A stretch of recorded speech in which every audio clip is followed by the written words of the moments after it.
Pond update, June 1st. Today we have good news and bad news. Good news is Pool C looks amazing.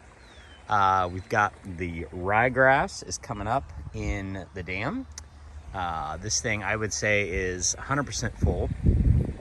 We are right up to the top of the water here. Or excuse me, the water is up to the top of the dam right here.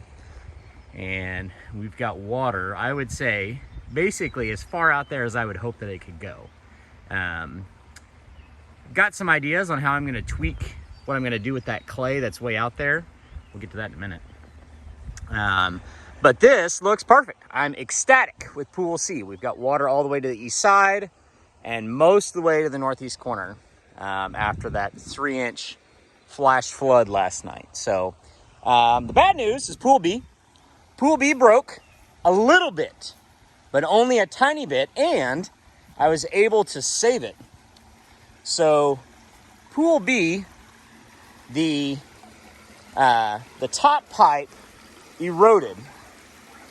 It looks like what happened is water was running through here and was running out the top pipe, and it washed away enough of the support under the top pipe that it tipped and then fell down.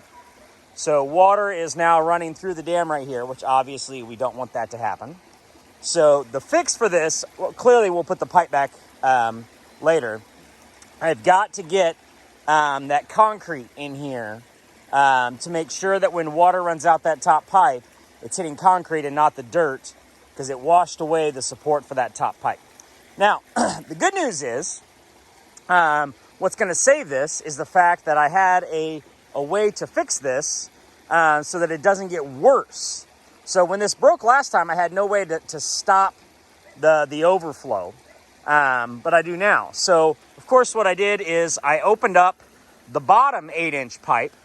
I climbed in the water, and you can see the drain happening right there. It's actually pretty cool. Surprisingly easy to unclog that pipe. I never did show this on camera, but my drain plug is a perfectly fit dog food bowl. Bass Pro Shops, feel free to sponsor this video. So this literally just fits right in the end of the 8-inch pipe. Put a little dirt up against it, and it held like a charm. But right now, I just got that open, and so this is running like gangbusters out through there. And so, of course, that will drop the water level low enough that it will quit running through this little gap.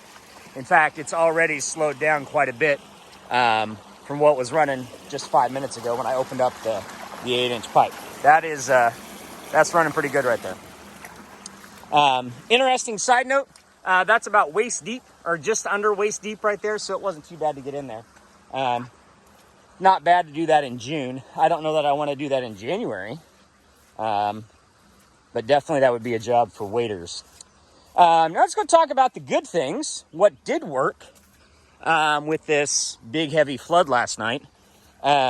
So it looks like water topped, or got right up to the edge. You can see, it's probably hard to see on video, but it looks like water got right to the top.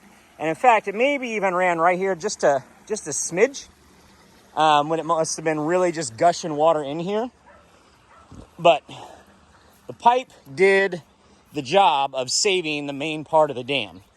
So that is very good news. Now, let's go talk about the even better news. Let's go over here and look at Pool A. Pool A worked perfectly.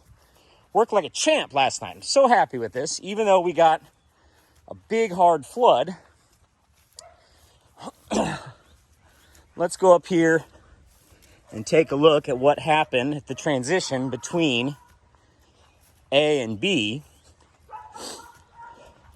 So the 6-inch pipe, that's right here, that's the transition from A to B, you might notice is not running any water.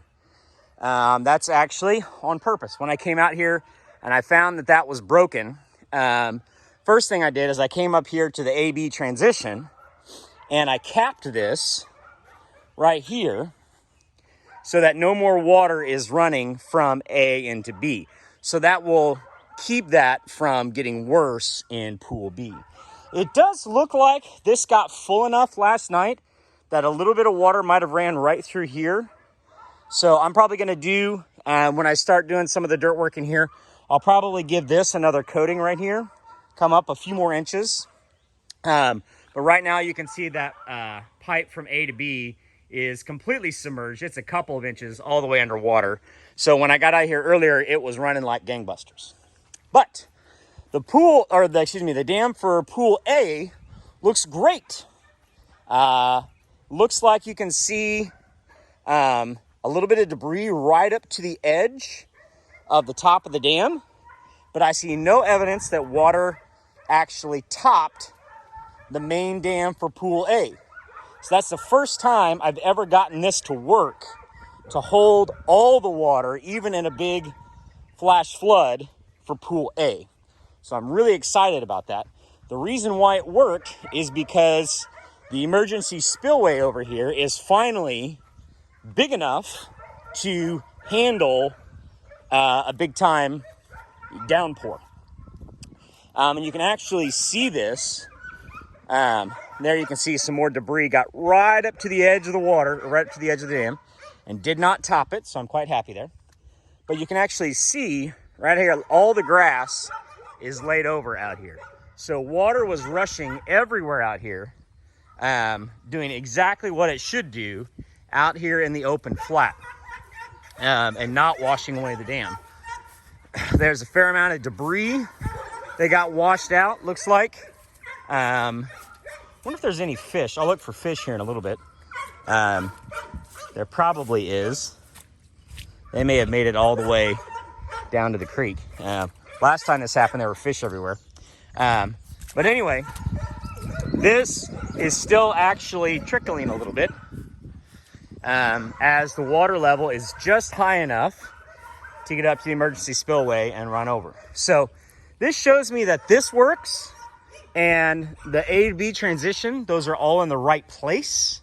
I need to maybe do a little bit of work here to kind of widen this or something. It looks like water got up to this point right here and then washed, but we're 15, 20 feet away from the dam at this point. So water got a good ways around the dam before it ran down to the creek. So all in all, I'm pretty happy with how it handled a big flood.